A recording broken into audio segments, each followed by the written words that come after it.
Go. Flight's cancelled. They've rebooked us on Lufthansa. Lufthansa? We're flying with the Germans.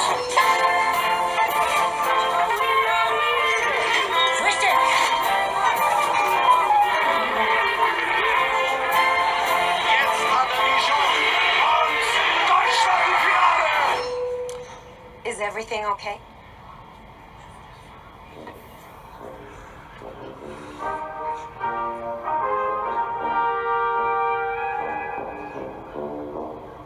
Go. So here we have the GDP of Germany from 2006 to the 2016, but we looked at it in the future too.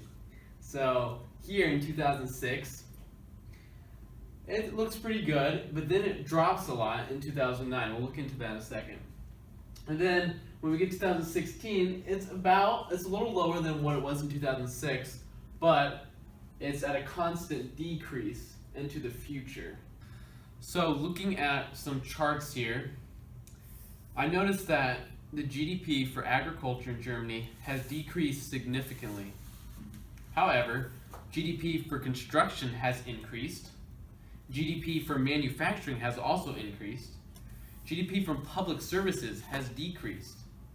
GDP growth rate overall has decreased. So there has been more decrease in GDP than increase, and it is expected to decrease slightly, but only slightly. And other factors besides German GDP make Germany an economy to invest in. So here we have the inflation of Germany from 2006 to 2016, and as we see in 2006 you're about 1%, kind of went down a little bit, and in 2008 around the when the market crash happened, we had like a really high increase in inflation, and after the market crash we see a drop in inflation, so we're really low right here. And then again we see the economy it fixed itself pretty quickly, and we started going up again. And eventually, the inflation has kind of started to even out, so it's become more level. And in the future, it's expected to keep about the same rate for a while. So here we have the trade balance graph, and as you can see, it started out pretty low, about 500 billion in exports and 400 billion in imports. And the German economy has pretty much been an exporting economy for most of its life, and it's definitely they've been starting to export a lot more and import a lot more as well. Here we see a slight decline, but then again, it goes up again, and it continues to go up in exports and imports. Good thing is, their exports, they've always had a higher export than and a lower import, so they've been able to make money from their net exports. They've actually exported in the 2016 1.41 trillion, and they've imported 1.13 trillion. So some of Germany's top exports are cars at $163 billion, vehicle parts, packaged medicaments, planes, helicopters, and/or spacecrafts. They also export human or animal blood and crude petroleum. Their top export destinations include United States, which is their #1 top export destination, France, the United Kingdom, China, the Netherlands, and Italy. Germany is also the third largest importer in the world, and during the last 5 years, their imports have increased an annualized rate of 6.1%, from 842 billion in 2009 to 1.13 trillion in 2000.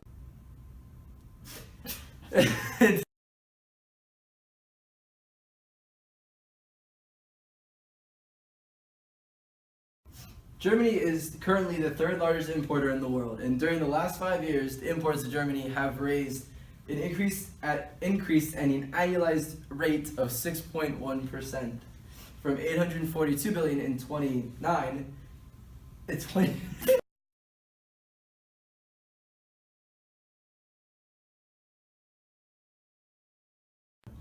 in 2009 to 1.13 trillion in 2014. The most recent imports are led by crude petroleum, which represents 4.7% of the total imports. to the unemployment rate of Germany. First, we will look at 2006, which is right here. In 2006, the unemployment rate was about 11.6%.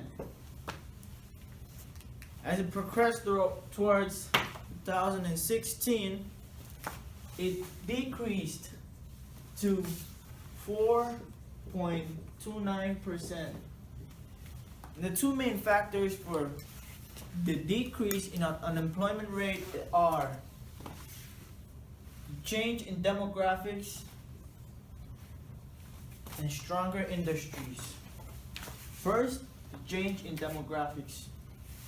Recently in Germany, the unemployment rate for young adults have been decreasing, which contributes to this whole thing. Between 2006 and 2016, the number of skilled workers in Germany has increased, causing the unemployment rate to decrease. Also, Germany produces students that are in programs that are both vocational and education.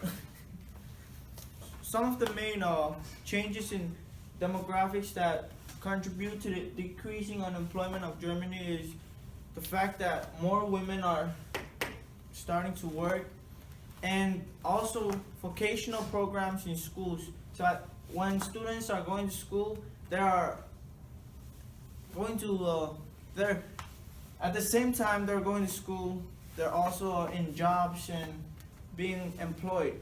So that's two of the main reasons why the unemployment rate has been increasing. Secondly, we have strong industry. Currently, Germany's industry system has been improving, which creates more jobs, which obviously decreases unemployment. But in this area right here, from at the end of 2016 to 2020, it is forecasted to increase by very little amount, from 4.29 to 4.55. So we are looking at an expected increase in unemployment, but not a very great increase. And in the future, the demands for more skilled laborers will keep increasing for Germany in order to decrease the unemployment. So the foreign exchange in Germany, as you can see, are on a trend upward. According to most models, it's expected to be 183 million euros by the end of this quarter and 184 million euros in the next 12 months. So as you can see, it's going to steadily increase. But then by 2020, it's projected to go back down to 169 million euros. So it'll go up and then back down.